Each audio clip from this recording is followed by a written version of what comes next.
Welcome to my presentation on the stages of memory based on the article presented by Mittler. So for some context, what we're going to be discussing is the way that we store memory and how we retrieve it.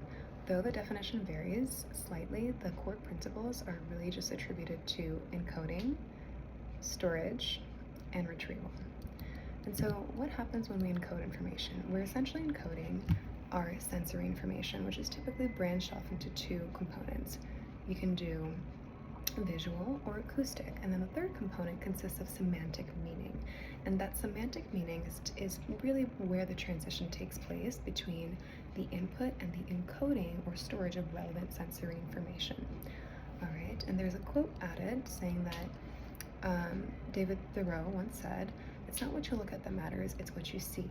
And so this makes a difference in the way that we store information, right? Where we store it, how we store it, and what exactly is our capacity for storage, okay? So where we store short-term memory is typically based on verbal or acoustic information, and it can be reinforced through rehearsing the information. And short-term memory is different from long-term memory in the sense that short-term memory can last for an average of about 30 seconds. And Mittler actually mentioned that most adults are typically capable of remembering about 5 to 9, or the magic number is 7, which is give or take 2 additional slots for memory storage, okay? And so long-term memory is different because it's based on association. So it's a little bit more deeply rooted in the semantics behind the encoding that takes place. And so on that note, it kind of affects how we retrieve the information, okay? So when I mentioned that we don't have as high of a threshold for short-term memory, that's what would be referred to as a sequential retrieval, based on that 30 seconds or those 5 to 9 slots of information. And then there's something with long-term memory that is really just deeply rendered in association, right? And this association is what lasts us for a lifetime. We can access this information at any point, anytime, and I would argue that this information being presented is something that will stick with me for a long time because I'm able to apply it or associate it with my daily life, and I hope that it will help me remember things a little bit more clearly.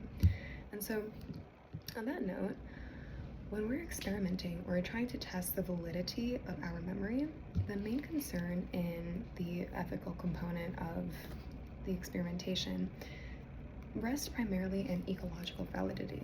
And so what that means is that when you're trying to observe the impacts on memory storage in a laboratory setting, it doesn't necessarily reflect a realistic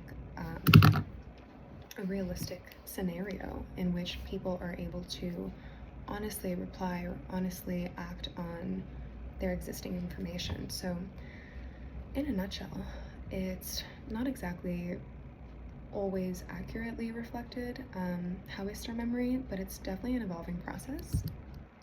And so the conclusion is that it's understanding how we store memory is a critical approach in retaining the information. It's as simple as even this presentation. And so I'm hoping, based on this theory, right, through associating concepts and scenarios in how we store memory, I'm hoping that it will help me improve my memory skills. And what improving memory skills looks like is the ability to retrieve information as instantly as you'd like. And it may be different from short-term memory, right? Like preparing for a test the night before, like cramming the information and it's sequential and you're not able to necessarily recall all those things that you tried memorizing.